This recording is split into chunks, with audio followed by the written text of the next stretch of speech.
All right, we're doing a behind the scenes look at Arlington Cape Tannery on the official tour, The official tour? the 10-cent tour or whatever. Try not to put too much shaky footage in. Okay, when we get fur in, and we're just gonna concentrate basically on the fur end of it, you know, this is stuff that just came in, we still need to write it up, check it in for the people. We've got a whole paper trail system we use for these.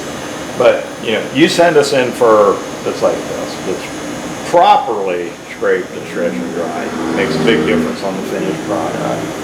So when we get something in, we will write up a work order basically that goes with this, that has the count on it, how many different species, the name, address, phone number, everything.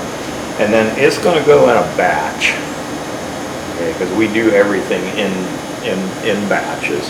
You can't do everything at once.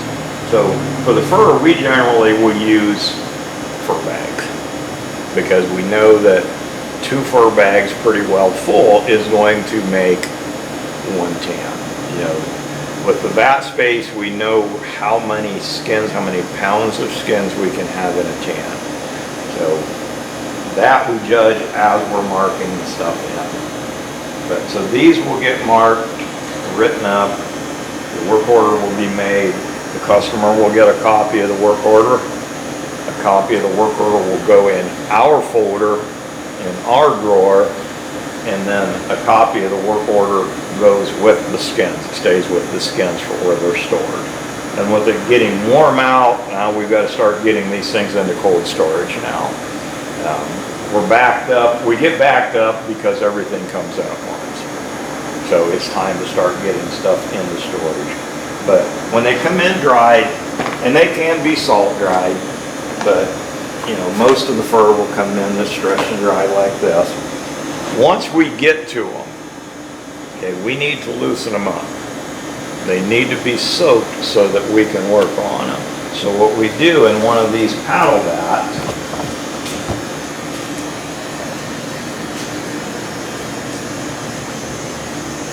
we will make a solution in one of these vats that basically, we call it a rehydration. Basically what it is it's soapy water, okay? The soap helps cut the oils, which helps open up the fibers. They'll go in the vats, generally overnight, but I'm gonna go around, I'll turn that one on if you wanna stay over here. This one's too noisy, but that one isn't too bad. We can probably talk over this one, but okay, if you see down in there what it does, it's fairly gentle, but it keeps the skin moving around. The action in there helps open the fiber, which gets the moisture back in. After they've been opened up, rehydrated we call it, then we're going to go into a pickling solution, which is what this is. Okay. The pickling solution is simply salt water and formic acid for us. There's certain ratios you got to run. There's a certain pH you have to hit, which we use an electronic meter for that. Experience tells us how many gallons of water, how many pounds of salt, and how many ounces of formic we need in a batch. But we shoot for a certain pH range, and what the pH does, the acid in there, is at that pH range, the acid is pulled into the skin. It's in the water, but it's pulled into the skin. And it helps break down the non-tannable proteins. Okay, we've already washed a lot of the fats and the mucus and the blood out when we did the rehydration with the detergent. But the acid will sit there and basically eat away at more of it. It cleans out the fibers. Think of the skin being like a cloth. Okay, you've got a bunch of interwoven fibers. You have to clean out all the junk that's in those fibers to make them, you open your pores and it makes it so that you're going to have a place for the tan to be attracted to and bonded to. Okay. From here, they need shaved.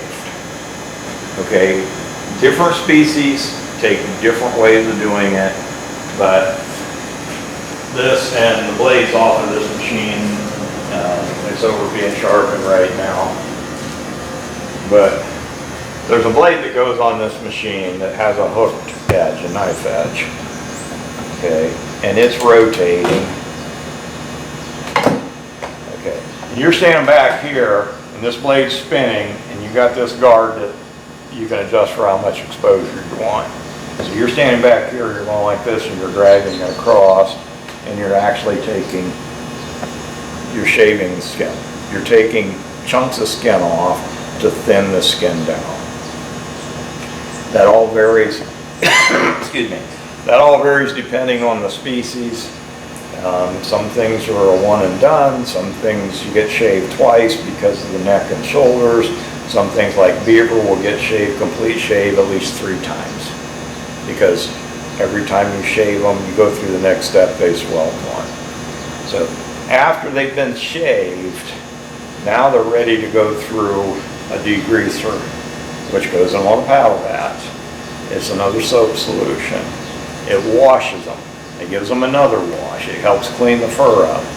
Every step you take, more of that blood and dirt and everything out of there, it gets washed out of the skin. So by the time you get into the degreaser, it's fairly clean.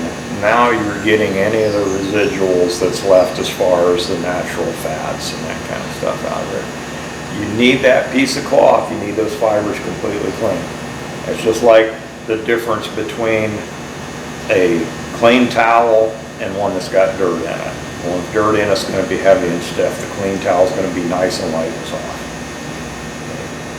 The other thing that the pH did, okay, tanning it's a chemical charge, it's a reaction. Okay, there's 2 types of fibers. There's an anionic charge and a cationic charge. We're going to say plus and minus. Okay, it's just like a magnet. Opposites attract. If you have the same charge, they repel.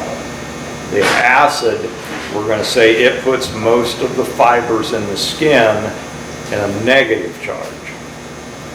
Now we're going to put it in the solution with the tan.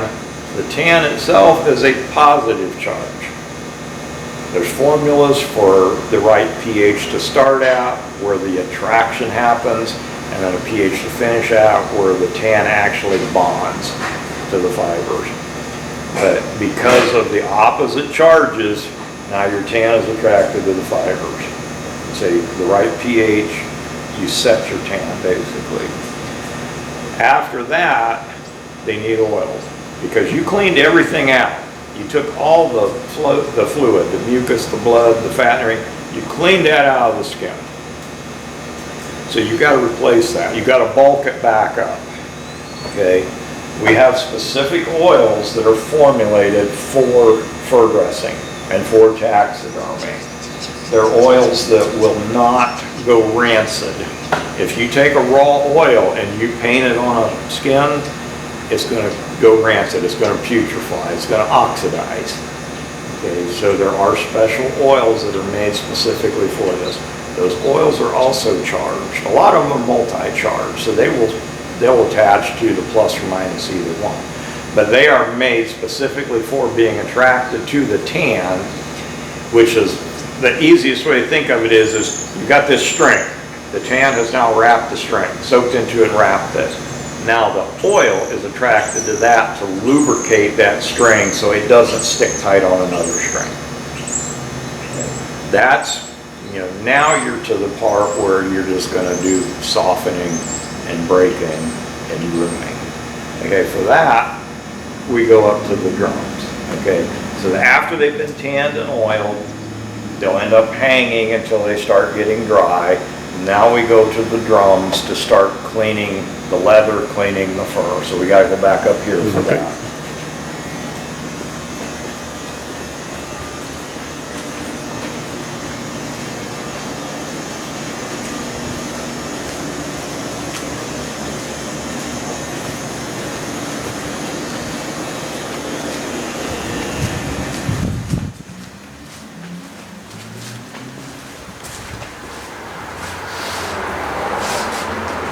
Okay, these, for fur, we don't need drums this big. You can use a narrower drum, but with the cows and the buffaloes and the African stuff we run, having the bulk capacity makes a big difference for us. These drums turn about 22 RPM, and we use sawdust for the most part.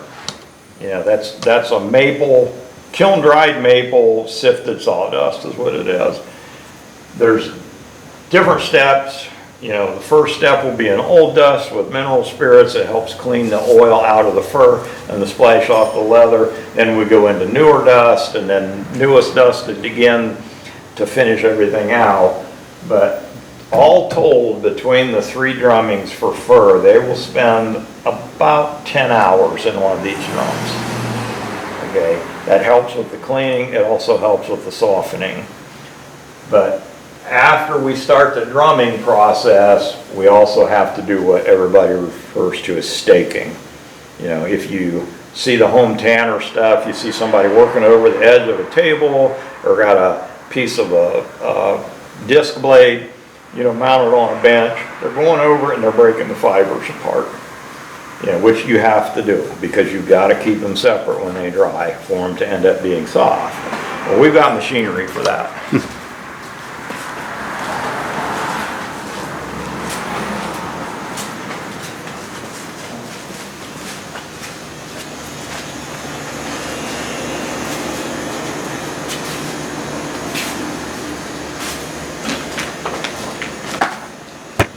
This is stuff I had out for our fur grading and they didn't use, I gotta put it back now. This is one of them. This is what they call a staking machine. If you look, there's blades in here. Okay. And as this is spinning, you put the skin in and you step on this and you push that belt up there. You work it around and it is physically stretching and opening the fibers. Okay. That works for most of the small fur skins on here. On bigger skins, we've got a hydraulic machine here. The cover is off of it now, but that actually clamps in and the skin drops in that cylinder that's spinning and there's a belt and it goes up and down. That stretches the whole width at one time. But most of the fur is going to be done on this or on one of these, what we call a hip stretcher. Okay, you pull it over. This is like the size for a coyote. You pull it over here and you put your hip into this and it spreads open. That's how you're stretching them. This works on mink and squirrels. You slide them in there and you pull it. And that keeps them stretched. That opens the fibers up, which is what we need to do.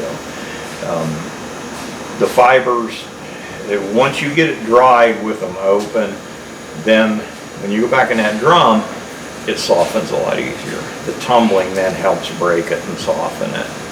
And other than that, you know, you're looking at some grooming, which, again, pulling fur out for the grading things, I've got bags in front of that, but that machine over there is actually like a combing machine. It's got a cylinder with teeth on it that we use for grooming. Hand grooming with a comb, you know, some of the big knots and stuff. But that's basically the process. There's a lot of chemistry involved in it. The pHs have to hit the right numbers. You know, you get too high of a pH when you finish the tan, and the tan will bond to itself, give you a stiff skin. You get even higher above that, you break your bond, your tan precipitates out, now you're back to a pickled skin. Okay. If you start your tan at the wrong pH, you can get it to lock on at the surface before it penetrates to the inner fibers, gives you what they call a surface tan.